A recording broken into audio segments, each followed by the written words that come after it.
Prisma Talk, inspirasi muda-mudi. Nah, kali ini di episode perdana saya sudah kehadiran 2 mahasiswa Ilmu Komunikasi USM dan kita akan membahas tentang pencapaian mereka sampai saat ini. Dan kebetulan langsung saja kita sapa ya. Yang pertama ada Pandu Chandra. Luar biasa. Terima kasih, baik Mas. Nah, yang kedua ada Dian Tata. Terima kasih Mas. Kira-kira tahu nggak sih diminta datang ke podcastnya Prisma Talk? Enggak tahu sih sebelumnya. Enggak tahu. Karena kan undangannya spontan. Spontan ya. Ya memang kita sengaja memang mengundang 2 mahasiswa ini ya ke studio Prisma Talk karena kita mau membahas tentang pencapaian sang juara. Waduh. Temanya berat. Berat sekali seperti isu ini negara. kalau saya lihat dari daftar nilai ya. Bentar lagi kan mau wisuda ya. Tanggal 2 nanti wisuda fakultas ya, dan tanggal 10 nanti wisuda universitas, dan 2 mahasiswa ini adalah nanti yang akan ikut wisuda dan mereka dinyatakan sebagai mahasiswa terbaik di ilmu komunikasi. Alhamdulillah. Malu. Nah, kalau Dian ini mewakili dari kelas pagi, kalau Pandu mewakili kelas sore. Nah, sebenarnya pernah kebayang nggak sih sebelumnya, mungkin sebelum masuk kuliah bahkan, bahwa suatu saat akan bisa mencapai lulusan terbaik? Pandu? Aku dulu. Aku jujur belum nggak kebayang sama sekali Mas. Karena satu sisi ya udah, karena kalau kelas sore kan kerja terus sambil kuliah kan, otomatis ya kita mendapatkan ilmu itu udah cukup dengan pengetahuan yang baru juga. Kadang-kadang kan kalau misalnya di kerjaan apa dapatnya apa gitu kan, otomatis nggak ngejar ke itulah. Jadi nggak pernah ada pikiran dan tujuannya nggak ada. Benar, nggak ada. Kalau Dian gimana? Sama juga, goalsnya nggak itu sebenarnya, cuman kumlot aja.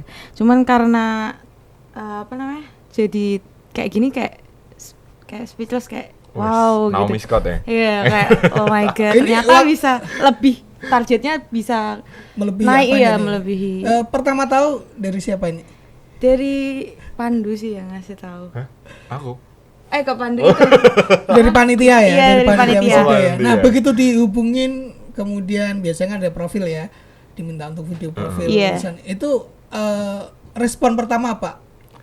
Respon pertama shock, dan shocknya sekaligus ada rasa bangga sih Mas, karena ya ternyata apa yang aku kerjakan ternyata membuahkan hasil yang demikian. Yang paling haru itu ketika melihat orang tua, ngasih tahu orang tua nih, yang paling terharu tuh karena kayak wah ya ampun wah. Jadi langsung ngasih tahu orang tua. Nah, langsung ngasih tahu orang tua. Terus Karena respon orang tua gimana? Bangga banget lah. nangis loh. Nangis. Aku cuman kayak bangga doang, nggak sampai nangis gitu. Kalau dari orang tua sih kayak ngerasanya nangis, kok bisa. Selama ini kan saya kan memang jarang pulang. Jadi kayak ya memang ada kerjaan di luar, otomatis di rumah tuh waktunya sekian. Tapi ternyata kuliah tetap jalan, dan sampai waktu dikabarin sama panitia buat tapping itu kan, itu baru ngerasa wah ya ampun, terhenyum ya. Wah, luar biasa sih. Sampai sekarang aku masih itu tadi, masih bisa ya ternyata. Nah, rasa bangga ini kemudian apakah hanya ditularkan di keluarga saja atau teman-teman juga dikasih tahu, ini loh aku lulusan terbaik Ilkom tahun ini? Belum sih, biar nanti kaget Jadi, lah, surprise gitu ya. Jadi biar surprise ya. Iya. Tapi kalau mau refleksikan diri ke sendiri nih selama perjalanannya, ini kebetulan kan Dian Tata luar biasa nih, catatan akademiknya 3,5 tahun lulus. Oh iya. Kalau Pandu 4 tahun 4 ya. tahun. Nah, ini kan untuk ukuran mahasiswa sarjana S1 ya, itu kan cukup cepat ya. Apalagi dengan IPK Dian adalah 3,95 ya. Alhamdulillah. Luar Nah, biasa. Pandu itu 3,87. Mengatasi langit ya. Nah, ini nilai seperti ini 3,87 untuk Pandu, 3,95 buat Dian. Ini udah sesuai nggak sih? Atau sebenarnya Melebihi ekspektasi. Ini kayaknya saya nggak segini deh. Misalnya ada terkadang kita seperti itu ya. Merasa nggak mampu ya. Atau memang ya memang kemampuan saya segini. Enggak sih, kayak pengennya itu 3,8 lah gitu kan. Cuman ini kayak udah melebihi gitu, kayak mungkin ini udah standarnya segitu gitu. Kayak udah mungkin kemampuanku segitu gitu ya. Oke. Kalau Pandu gimana? Kalau aku shock sih Mas. karena ya itu tadi ya, dengan apa track record ke belakang gitu kan, kayak kuliah kayak yo ini kan berapa kali sempet cabut, ternyata tidak mengubah persepsi dosen Iya. gitu loh terkait dengan oh ternyata anak ini bisa dan ngikuti pelajaran ini pun juga mampu gitu. Jadi kayak ya banyak-banyak berterima kasih sih dengan apa yang sudah bisa dilewati sampai sekarang. Nah, tentunya kan walaupun tadi di awal bilangnya ini bukan sebuah goals yang dituju di awalnya, tapi ternyata udah tercapai. Sebenarnya apa sih perjuangan yang paling berat untuk melewati masa-masa ini? Kalau yang berat itu ada pas masa KKN Sempro tuh jadi satu di semester berapa 6 kalau nggak salah. Itu kayak ya ampun kayak struggle banget. Di situ kayak harus berjuang mati-matian buat itu mepet banget waktunya, jadi kayak itu kayak kesan tersendiri buat saya. Jadi susah banget sih itu. Kayak nggak terlupakan. Kalau aku kesannya itu pas sebelum skripsi. Jadi karena mungkin kalau Tata kan ini ya 3,5 tahun, berarti kan sempro sama skripsinya bareng kan. Kalau aku sempronya sendiri itu aja udah mepet mau selesai. Jadi karena baru bisa tahap terakhir baru selesai, pikirnya bisa ngejar ke skripsi kan, cuman kan nggak bisa. Akhirnya dari masa transisi itu yang sempat collapse tuh. Collapse-nya dalam artian tahun kemarin kan baru selesai pandemi, job-job mulai rame lagi kan, mulai rame, dan akhirnya itu yang menggoda, jadi godaan terbesar sih mas. Kayak harus milih nih, ditentukan dua pilihan antara milih pekerjaan atau kuliahnya. Kuliah. Kalau milih pekerjaan, kuliahnya bisa lanjut, tapi ya itu tadi meleset. Tapi kalau milih kuliah, belum tentu nih besoknya bisa atau enggak kayak gitu. Jadi kayak mikir struggle-nya di situ. Dan sempat tuh waktu pertama masuk skripsi, Mas Edi kan kayaknya bikin pengumuman ya di grup skripsi angkatan gitu. Ini skripsi perkiraan bulan Januari lah, ada 2 sidang. Wah, langsung deg-degan tuh. Wah, apa ini? Apakah bisa mengejar? Tapi seiring berjalan waktu ya udahlah dikerjain sebisanya dan semampunya. Terus ternyata sidang pertama selesai, udah tak kira udah hopeless mas, karena kayaknya nggak ada sidang lagi. Terus akhirnya ada sidang lagi ya udah. Ada musisi. Nah ini kalau misalnya balik lagi flashback, kira-kira menurut kalian berdua nih, poin apa yang bisa kemudian membuat kalian bisa sampai di sini, yang bisa sampai di posisi dinyatakan sebagai wisudawan terbaik? Mas Pandu. Kalau aku poin yang bisa sampai sih sebenarnya mungkin ya yang aku pelajari setelah sampai sekarang, kerjain dulu. Itu tuh bonus gitu, nggak usah ditargetin, karena semakin kita mentarget kadang-kadang kalau nggak capek kan kecewa juga. Aduh, udah kemarin dikerjain dengan sungguh-sungguh, ngejar ini dan itu, tapi juga nggak sampai. Ya udah kerjain semampunya, semaksimal mungkin yang kita bisa. Kalau emang ada itu ya mungkin bonus lah. Kalian berdua nih, poin apa sih yang bisa membuat kalian bisa sampai posisi ini, mungkin bisa jadi inspirasi buat yang nonton. Kira-kira apa sih yang harus dilakukan agar bisa lulus dengan waktu yang cepat, kemudian IPK-nya juga bagus? Kalau aku sih itu ya karena dari awalnya tadi kita ngerjain, kadang aku juga terkejut sendiri kok bisa ya aku sampai di titik ini gitu. Ternyata ya setelah aku belajar dari proses yang panjang itu, mengerjakan semaksimal mungkin dan memaksimalkan segala yang kita bisa itu jadi kunci sih.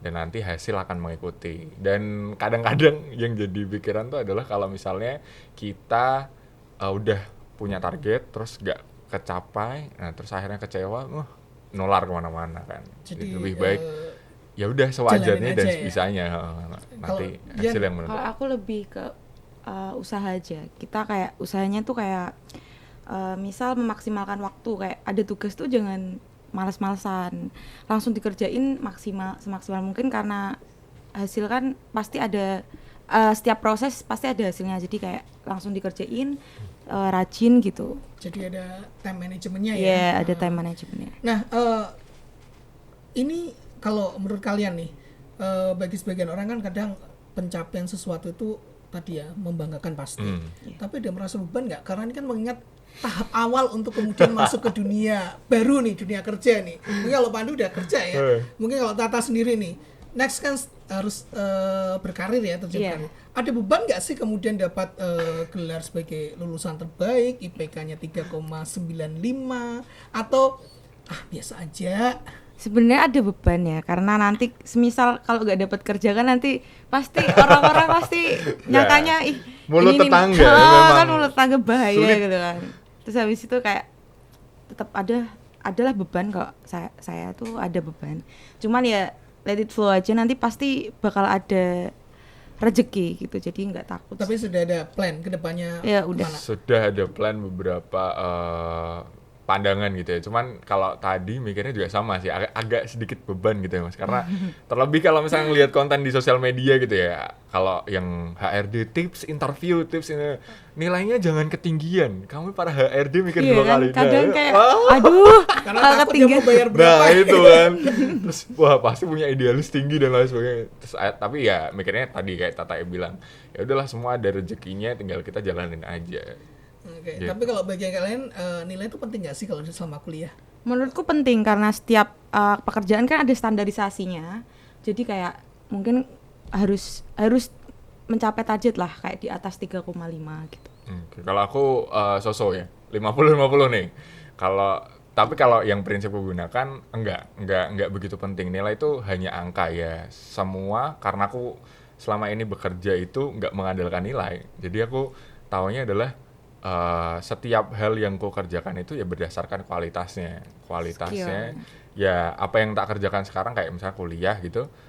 Nggak penting nilainya berapa, yang penting sebanyak apa aku menangkap ilmu itu masuk gitu. Oke, berarti yang penting ilmunya ya, bukan ilmunya, nilainya. bukan nilainya. Tapi pernah merasa protes nggak ketika dikasih dosen nilai yang nggak sesuai keinginan? Wah, saya harusnya dapat nilai ini nih, tapi kenapa dosennya ngasih nilainya Kurang gitu kurang? ya? Sampai sekarang aku nggak pernah sih. Jadi kayak ya udah mau dikasih berapa aja silahkan. diterima? Heeh, Nggak pernah gitu. protes? Nggak pernah. Nggak pernah karena kayak nggak pernah salah lah kalau nilai dosen ngasih ke kita tuh kayak Pasti ada mungkin itu, pertimbangannya iya, gitu pasti ya? udah ada pertimbangannya sebelumnya. Kira-kira ada nggak satu mata kuliah tertentu yang butuh perjuangan untuk dapat nilai yang bagus dan nggak nyangka?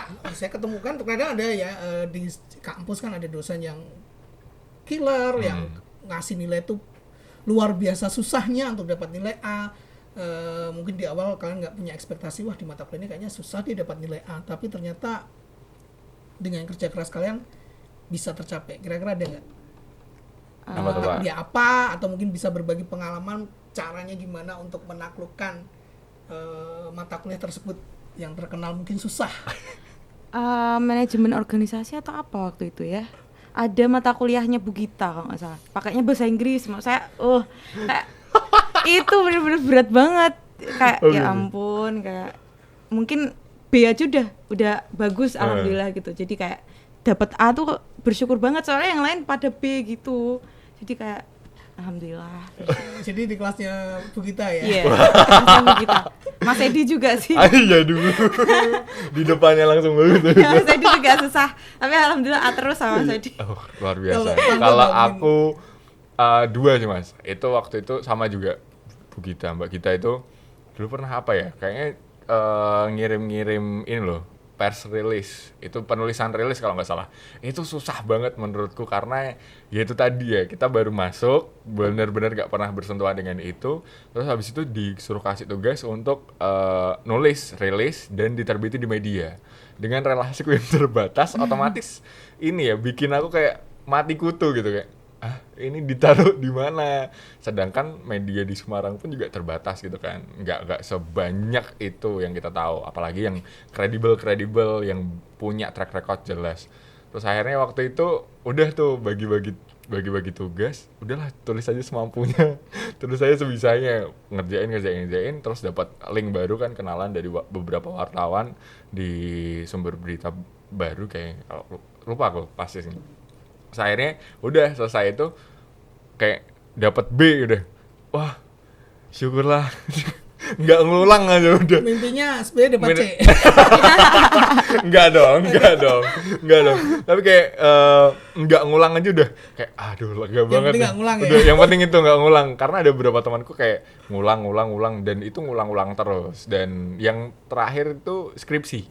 Waktu skripsi itu aku kayak heran, hah? Ini waktu transkripnya keluar, skripsinya kok dapat A ya? kayak nggak percaya gitu, tapi kok ya bisa gitu. Dengan stigma di pikiranku yang kayak udah mikir skripsi itu berat, ada 3 orang di sana, terus ada yang nguji dan ini udah gitu sih Mas. Oke, nah ini sekarang mau tanya nih, banyak anggapan kalau misalnya nih mahasiswa yang lulusan terbaik itu bisa dikatakan adalah orangnya kutu buku, sering belajar dan sebagainya, mungkin nggak banyak aktivitas. Kalau kalian berdua nih tipikal mahasiswa yang gimana nih? Apakah memang dari rumah ke kampus belajar terus atau aktif organisasi atau terlibat dalam proyek-proyek misalnya pekerjaan dan sebagainya, atau gimana nih? Ini biar bisa mahasiswa juga paham bahwa oh ternyata untuk jadi lulusan mahasiswa terbaik itu kita bisa loh, nggak cuma hanya kuliah tapi apa? Silakan dia Tata dulu aja. aktivitasnya apa selama kuliah dulu? Latihan pingpong karena atlet. Oh atlet, wah. Oh, tiba-tiba pingpong. Oh, tapi nggak pernah di pingpong kan itu? Waduh. Atlet pingpong ya berarti? Iya. Sampai mana? Udah pernah ikut kejuaraan? Internasional pernah, tapi pas sebelum corona. Karena setelah corona aku fokusnya ke kuliah karena memang berat, itu mata kuliahnya berat, semakin berat, praktek-prakteknya banyak. Jadi saya bagi, nggak bisa balance gitu kalau dua-duanya megang. Jadi sambil kuliah, sambil minum air. Oh. Nah itu tadi bagi waktunya gimana antara atlet, tentu kalau atlet apalagi udah sampai kompetisi internasional itu kan harus butuh manajemen latihan, kemudian harus fokusnya luar biasa. Bagi waktu antara kuliah dan kegiatan atletnya? Kalau aku ada schedule-nya per minggu, setiap minggu tuh ada jadwalnya. Aku bikin kayak semisal nanti hari apa untuk belajar, hari apa untuk latihan. Jadi tetap ada time management. Perlu manajer enggak? Enggak. Kalau Anda gimana? Ini apalagi kan udah kerja juga ya. Kerja, kuliah. Nah, itu. Kemarin sih ini sih Mas. Enggak yang tipe aktif banget enggak. Karena ya itu tadi ya, kalau sore kan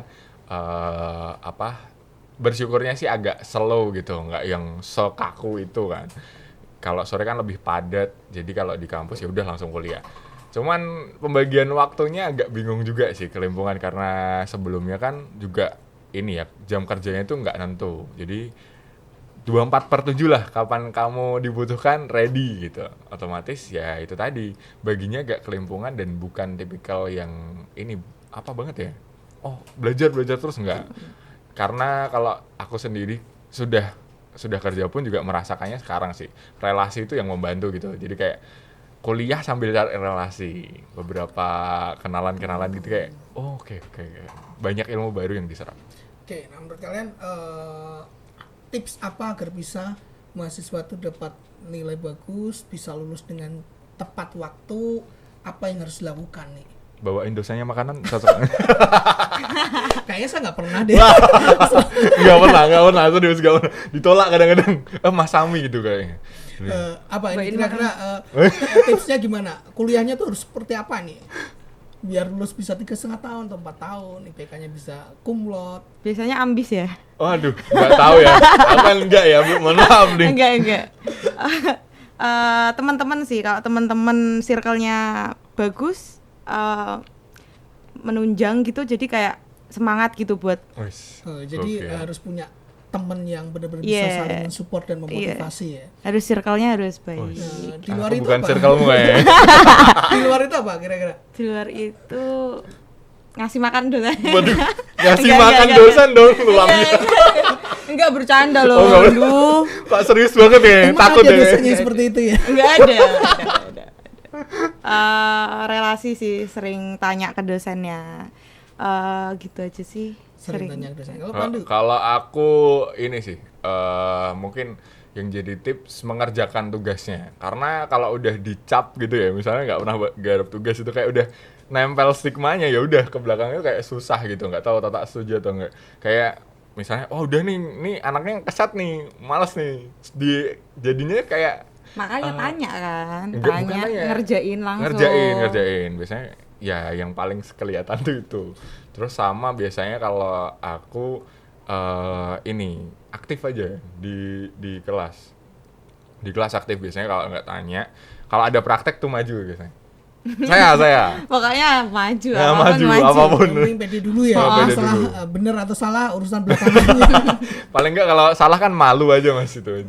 Cuma malu aja Malu ya. kan Yang di penting kelas. dinotis sama dosen, oh ini. Dinotis dulu. Iya. Ada dosen yang notice kalian? Ada kalau aku Mungkin ada. ada. Ada. Tapi menarik juga tadi komunikasi ke dosen, sering tanya ke dosen. Ini bagi sebagian mahasiswa kadang deket sama dosen aja takut. Iya. Padahal seru. Tertentu sih, padahal tuh enggak Seru. Kalau menurut kalian menakutkan. gimana?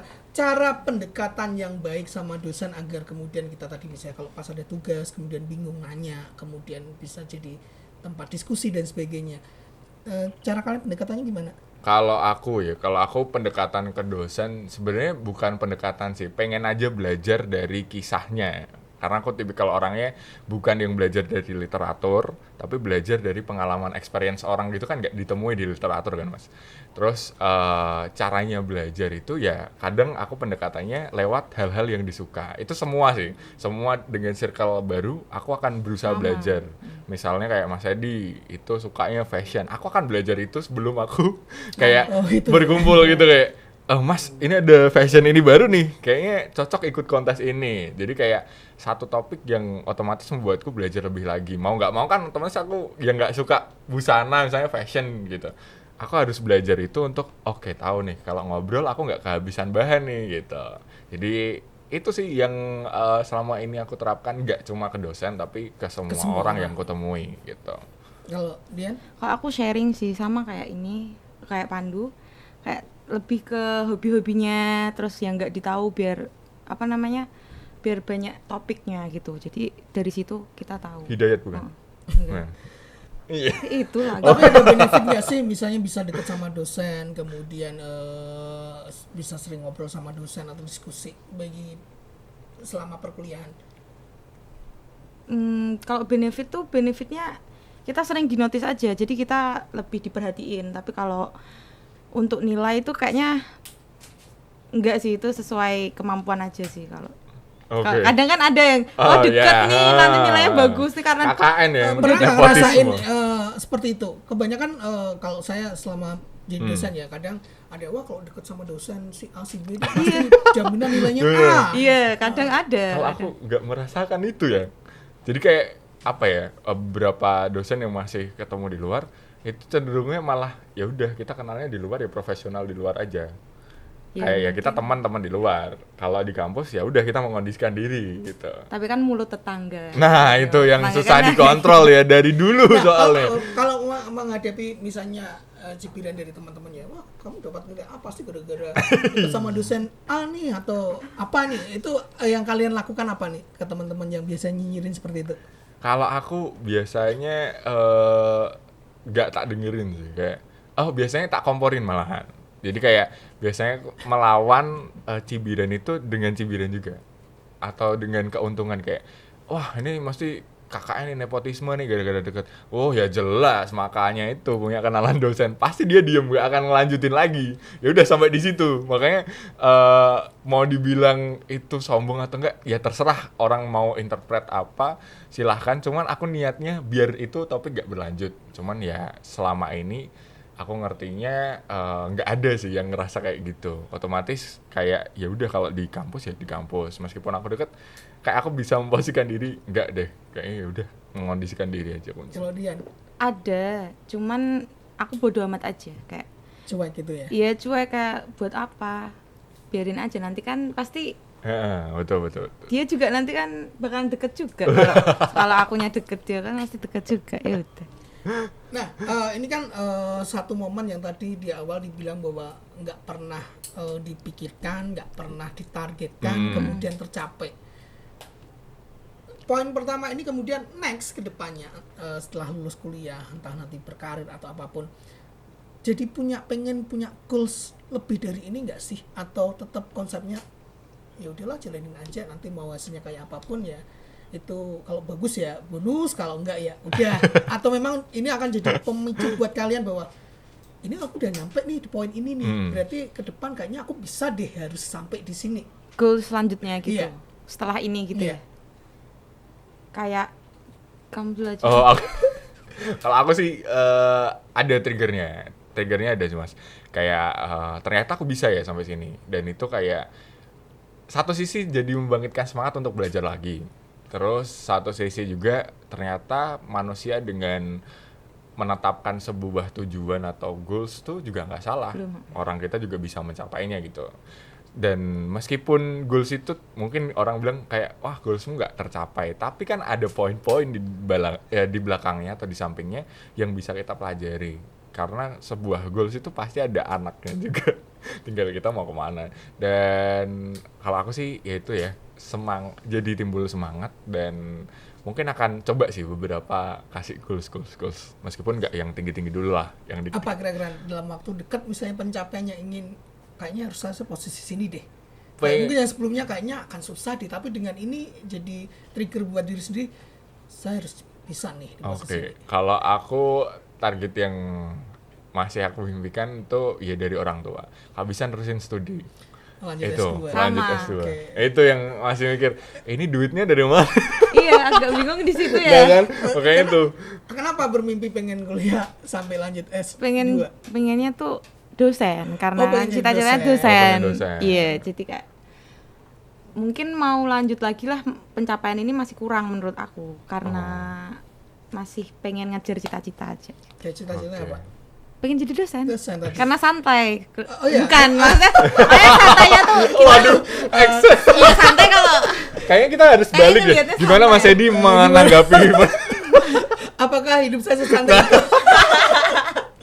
menanggapi pernyataan karena ini? kayaknya enak aja jadi dosen Apa ya sampai gambaran tua. Dian Tata ini seorang dosen itu seperti apa sehingga bermimpi pengen jadi dosen?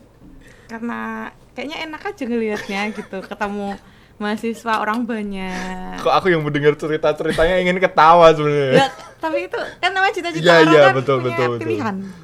Oke, jadi itu step berikutnya yang ingin dicapai ya. Misalkan.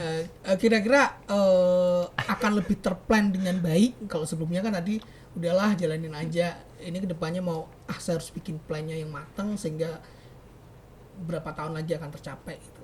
Ada nggak? Belum ada plan sih karena orang tua belum support ke finansialnya. Jadi ya kayaknya kerja dulu aja. Kalau Masih aku lama. menetapkan target, iya ada. Cuman yang sekarang dikerjakan itu menata karir, karena aku nggak pengen S2 aku ini ngeganggu kondisi keluarga juga. Jadi menata karirnya kalau bisa aku pas studi S2 itu udah mapan secara finansial gitu. Jadi kayak udah tahu nih, oke, apa yang harus aku kerjakan. Tapi nyatanya Mas, biasanya tuh kalau yang tak pikir-pikir ya, yang selama ini tak lewati, itu kayak semakin kita berpikir, semakin realita itu mengatakan yang berbeda gitu kayak. Selalu merasa seperti itu. Nah, gitu rasanya. Bener-bener. Pengen yang, wah ini kayaknya settle ya. Cuman kayak dipaksa oleh kenyataan untuk, ayo kamu nggak gerak, nggak ada peluang atau pintu-pintu baru nih yang terbuka nih, kayak gitu sih. Tapi nggak tahu sih. Tapi kalian Experience tipikal orang yang beda-beda. selalu punya perencanaan matang nggak sih? Misalnya, saya pengennya seperti ini nih, harus untuk menuju ini saya harus melakukan ini, atau kalian tipikal orang yang memang ya udahlah mau jalan aja dulu, nanti mau nggak perlu harus targetin setahun 2 tahun harus tercapai, yang penting next pasti akan nyampe di posisi itu. Nah, aku tipikalnya yang gitu tuh. Jadi Ya gampang. udah, ya udah Jalan nanti, aja. Masalah jalan nanti aja. mau berapa tahun, Ha-ha. mau 2 tahun, 3 tahun, 4 Betul. tahun, 5 tahun tercapai ya udah. Heeh, dan mungkin memaknainya jadinya kayak ya udah waktunya orang tuh prosesnya sendiri-sendiri gitu. Jadi ya nggak perlu ada yang harus Ambis. mengejar gitu kan. Kayak mah jadinya mikirnya kayak lomba gitu, lomba siapa duluan nih yang duluan dapat. Padahal kan ya kalau dipikir kita bisa bertahan dari satu hari ke hari selanjutnya, kayak wow, sudah keren sekali. Kalau Dian, Lebih ke lempeng juga sama kayak ya udahlah jalan aja. Kayaknya semakin Nggak ada- banyak iya, generasi yang kayak kita gini ya kayaknya. nggak ada targetnya. jadi memang nggak pernah bikin plan bahwa 3 tahun dari sekarang itu saya Mungkin harus- nggak 3 tahun Atau- karena kayak mungkin belum ada kepikiran untuk planning ke depan. Karena pengen lanjut S2 gitu aja. Oke, S2. kira-kira kapan nih mau plannya bisa studi S2 itu 2-3 tahun dari sekarang atau berapa Iya, tahun? 2 tahun lagi sih kayaknya. Mau nabung dulu. Pandu? Saya mungkin setelah menikah kayaknya. Wah, Setelah nanti apa menikah. nggak repot nih? Iya, repot tuh. Kuliah, kemudian kerja, urus keluarga. Nah itu yang pengen saya coba di situ. Oh, tantangannya ya. Tantangannya kayaknya Malah jadi orang-orang menarik sekali bisa bikin kayak gini. Jadi waktu beberapa temanku kayak studi S2 sambil ngurusin keluarganya itu kayak wow. Luar biasa, challenging betul kayak ngerasa tertantang gitu, terpacu. Apakah aku juga bisa ya? Apalagi aku soon to be imam kan biasanya mencari nafkah untuk keluarga. Nanti belum ada kalau kita generasi sandwich kan harus menghidupi 2 keluarga nih. Terus akhirnya ya itu saya tadi mikirnya wah bisa kayaknya. Oke, ini mungkin terakhir ya karena waktunya sudah mepet informasi dari yang di luar sana. Ini mungkin tips-tips aja sih, tema kita kan adalah pencapaian sang juara nih. Iya. Aduh, Kira-kira tips bisa apa jadi nih? seorang juara itu Tips memasak 3 kayaknya. tipsnya apa nih untuk bisa jadi sang juara? 3 tips 1 orang atau 1 orang 3 dong. Oke, kalau aku mungkin berusaha sebisanya, semampunya, dimaksimalkan itu Oke. yang kedua, maksimalin bakat dan relasi. Terus yang ketiga ini sih, berserah aja lah, maksudnya ya udahlah, maksudnya Apapun hasilnya, apapun disyukurin hasilnya ya? disyukurin, betul. Oke, Kalau aku kalau gitu sih. Dian Tata lebih ke Gak boleh ikut-ikutan ya, karena ini bukan harus beda ya. harus beda ya. Jadi ada 6 tips nanti. relasi, tapi bener juga tahu kalau gak ada Oke. relasi teman, relasi orang-orang, Oke, relasi. Yang relasi kedua, usaha sih, lebih ke rajin Ya, aja. jatuhnya sama dong, beda di urutan dong. Beda. yang ketiga, Oke. Yang ketiga kayak santai aja, nggak usah terlalu ngejar. Soalnya kan kalau hasilnya nggak sesuai, jadi kayak kecewa. Jadi santai aja. ya itu mudah-mudi tips dari Pandu dan Dian Tata ya terkait gimana bisa jadi sang juara.